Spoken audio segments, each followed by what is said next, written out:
Selamat malam, saya Friska Priscilla dari kelas 11 animasi 1, absen nomor 29. Sekarang saya akan mempresentasikan pelajaran PPKN. 1.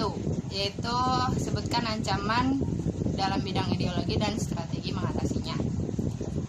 Yang pertama itu adanya ideologi komunis yang masih diterapkan. Ideologi komunis itu yaitu paham tentang sama rasa, sama rata, dan hak individunya itu kurang diakui. Strateginya itu menerapkan dan memperjuangkan nilai Pancasila melalui pendidikan. Yang kedua itu adalah paham liberalisme yang masih melekat. Paham liberalisme itu yaitu kebebasan pada hak-hak individu. Strateginya yaitu perlunya pemerintahan menekankan ideologi Pancasila dan menolak paham liberalis. Selanjutnya itu adanya paham Marxisme atau paham yang dianut oleh Karl Marx. Strateginya yaitu menanamkan pentingnya ajaran agama sejak kecil atau sejak dini dan pelajaran budi pekerti. Nomor 2 yaitu ancaman dalam bidang politik. Ancaman dalam bidang politik yang pertama yaitu aksi massal atau demo yang dinilai memecah belah Indonesia. Strateginya itu menjamin bahwa aksi berjalan baik, pencegahannya tidak menyebarkan berita hoax atau terlalu berlebihan. Yang kedua itu adanya ancaman separatisme. Strateginya yaitu mempererat persaudaraan, mengurangi sifat provokasi, mendasari pentingnya kedaulatan negara. Yang ketiga yaitu terjadinya korupsi, kolusi, nepotisme yang dilakukan pejabat. Strateginya yaitu pintar memilih dan mendukung calon pejabat yang baik dan benar. Yang ketiga itu ancaman dalam bidang ekonomi. Yang pertama itu ada infrastruktur yang kurang memadai.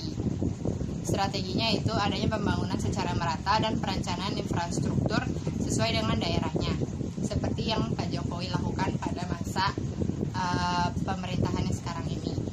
Selanjutnya itu ada tingkat pengangguran yang tinggi. Strateginya itu menciptakan dan mengembangkan lapangan kerja yang padat karya, meningkatkan usaha wira swasta.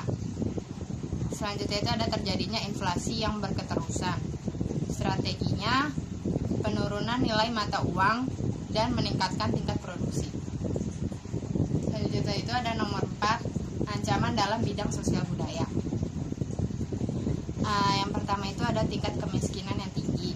Strateginya yaitu memperbanyak kesempatan bekerja melalui lapangan kerja yang luas, membangun inovasi yang kreatif. Yang kedua yaitu terpengaruh oleh budaya buruk dari negara lain, konsumtif, hedonisme, westernisasi, dan lain-lain.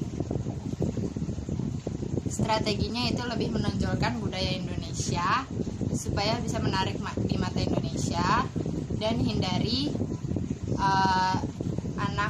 anak-anak usia dini yang diberikan kebebasan untuk meniru orang lain. Selanjutnya itu ada munculnya sifat individualisme atau sifat mementingkan diri sendiri, tidak mau bergaul dengan lingkungan sekitar, kurang peduli, tidak mempunyai teman, dan lain-lain. Strateginya itu meningkatkan semangat gotong royong, solidaritas, dan kepedulian. Yang terakhir itu ada ancaman dalam bidang pertahanan. Ancaman dalam bidang pertahanan yang pertama yaitu terjadinya spionase dalam negara atau memata-matai secara ilegal. Strateginya yaitu menghindari atau berhati-hati terhadap imigran yang mencurigakan. Selanjutnya itu ada sabotase atau perusakan besar-besaran yang sudah direncanakan dan bersifat merugikan. Strateginya yaitu memperketat pengawasan dan pengamanan. Pencegahannya itu menjalin kerjasama erat dan akrab dengan negara lain. Yang terakhir itu ada terorisme. Strateginya itu menguatkan pengawasan dalam melindungi negara, mencegahnya dengan cara menjalin hubungan dengan badan internasional. Demikian presentasi dari saya. Mohon maaf apabila kesalahan dan kurang-kurang kata. Sekian dan terima kasih.